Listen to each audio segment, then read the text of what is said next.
I know when I moved here, it was a tough choice for me in that I knew I was moving my kids into a community where they were not going to be represented, where there was very few of people who looked like them. And I struggled with that decision. Ultimately, I moved here because of the schools more than anything.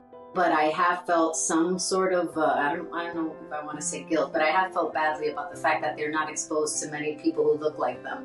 And so I feel like while we're here, this is a good opportunity for us to bring about some change. They are typically the odd people out. And I've tried to use those opportunities as a way to help them celebrate their ethnicity. I'm Dominican and their dad is Haitian American. And so any opportunity we could for them to learn more about their history or celebrate it, I took it. But they are typically always one or two of the brown kids in class, the black kids in class. It's not like there's a bunch of children of color in my school. I feel like I don't really like when the teachers give me a lot of attention in the first place, because it makes me like if I need help, I'll ask for it. I don't need them to always come up and do that for me. But this year, I got a really, really great teacher, and she was really, really nice.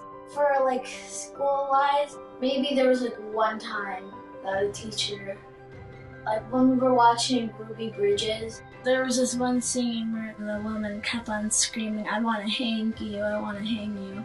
And everyone was watching it surprised. And then the teacher kept on calling me over saying, "Do I want to step out of the room?" And I was like, "Why?"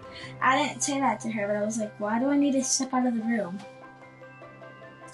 I'm fine. I don't need to step out of the room."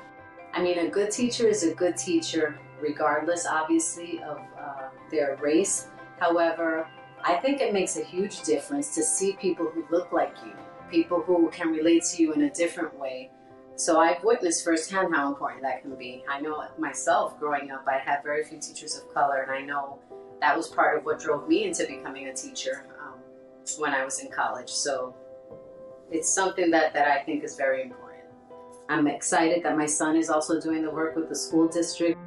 My name's Kalani. I'm 17, and I'm a current senior in my high school.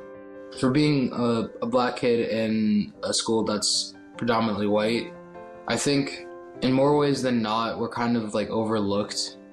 For me, having ADHD, if I didn't advocate for myself, I really don't think, for most teachers at least, you wouldn't really see teachers coming to the student and asking them "Oh, are you understanding it?" And that's also just a part of being in high school. These are really important conversations that we just aren't having anywhere else. In my school, there's an affinity group for people of color. We have a bunch of different goals for the group. One thing is that it's a safe place for people of color to vent about experiences that they've had within the town and in the school itself.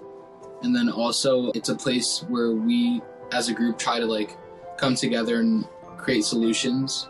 Sometimes we have felt that there's not nearly enough cultural representation for people of color in this community, or celebration of our culture, both in the schools and just in the community at large.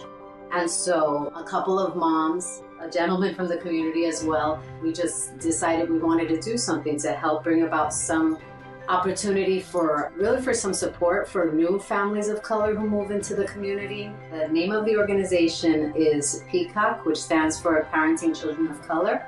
And it's really about celebrating diversity that does exist and hoping to attract some more.